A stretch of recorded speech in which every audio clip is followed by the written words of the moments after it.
அஸ்ஸலாமு அலைக்கும் வரஹ்மத்துல்லாஹி வபரகாத்துஹு.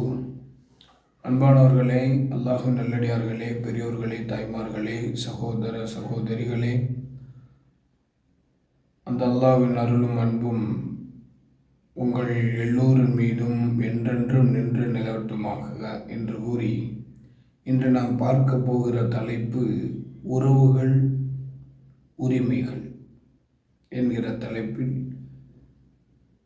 பெருமானார் ஸல்லல்லாஹு அலைஹி வஸல்லம் அவர்கள் என்ன சொல்லி உள்ளார்கள், அல்லாஹ் என்ன சொல்லியிருக்கிறான் என்கிற விஷயத்தில் கவனத்தில் கொண்டு அதன்படி செயல்படுவதற்கு அந்த அல்லாஹ் நம் எல்லோருக்கும் அருள் புரிவானாக. கண்ணியமானவர்களே, ஒரு தடவை ஒரு நபி தோழர் நபி நாயகம் ஸல்லல்லாஹு அலைஹி வஸல்லம் அவரிடம் வந்து, தானத்தில் சிறந்தது எது என்று கேட்க, நபி ஸல்லல்லாஹு அலைஹி வஸல்லம் அவர்கள் தேவை உடையோருக்கு வழங்குவதே சிறந்த தானமாகும், உறவினர்களுக்கு வழங்குவதிலிருந்து தானத்தை துவக்குங்கள் என்று கூறியுள்ளார்கள். ஏழைகளுக்கு தானம் வழங்கினால் ஒரு நன்மை, உறவினர்களுக்கு தானம் வழங்கினால் 2 நன்மை.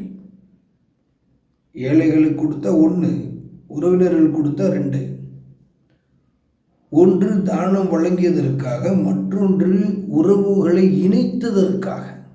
உறவுகளோடு சேர்ந்து இருக்கணும்.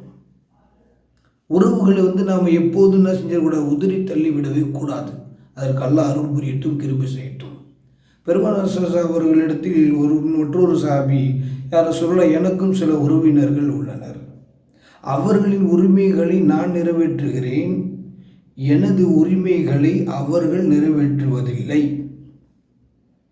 அவருடன் நான் நல்ல முறையில் நடந்து கொள்கிறேன், அவர்கள் என்னிடத்தில் நல்ல விதமாக நடந்து கொள்வதில்லை, அவரோடு பொறுமையுடனும் சகிப்புத்தன்மையுடனும் நான் நடந்து கொள்கிறேன், அவர்கள் என்னிடம் அறிவீனமாக நடந்து கொள்கிறார்கள் என்று சொல்ல, அப்போ பெருமானார் ஸல்லல்லாஹு அலைஹி வஸல்லம் அவர்கள், நீர் சொல்வதை போன்றே இதே நிலையில் இருந்தால் அவர்களின் முகத்தில் கரி பூசுவது போன்றதாகும். அவங்க தான் தவறு செய்கிறாங்க, முட்டாள்தனமாக செயல்படுறாங்க, வைக்கிறாங்க அப்படின்னா, நாமளும் அப்படியே இருந்தோம் அப்படின்னா, அப்போ அவங்களுக்கு நமக்கு என்ன வித்தியாசம்? அவங்க கெடுதி செய்கிறாங்களா, அவனுக்கு தீங்கி செய்கிறாங்க, நீ நன்மை செய். ஏதாவது ஒரு கட்டத்தில், ஒரு நேரத்தில் அவர்களுடைய உள்ளத்தை மாற்றி நமக்கு தோதுவாக நடப்பதற்கு அல்லாஹ் அருள் புரியக்கூடும்.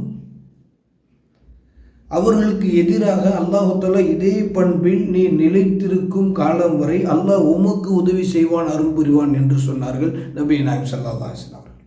ஆக எல்லாம் அல்லாஹ் நம்முடைய உறவுகளை எப்போதுமே நாம் என்ன செஞ்சிடக்கூடாது, உதிரி தள்ளிவிடக்கூடாது.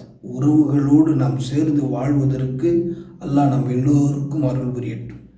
அதே நேரத்தில் உறவுகளுக்கு உண்டான உரிமைகளுடைய விஷயத்திலையும் நாம் பேணுதலுடையவர்களாக, உரிமைகளை பேணக்கூடியவர்களாக, உறவுகளை ஆதரிக்கக்கூடியவர்களாக, அதன் மூலமாக இறை அருளை பெற்றவர்களாக அல்லாஹ் நம் எல்லோரையும் அருள் புரிவானாக. வாஹிரு தஅவானா அல்ஹம்துலில்லாஹி ரப்பில் ஆலமீன். அஸ்ஸலாமு அலைக்கும்.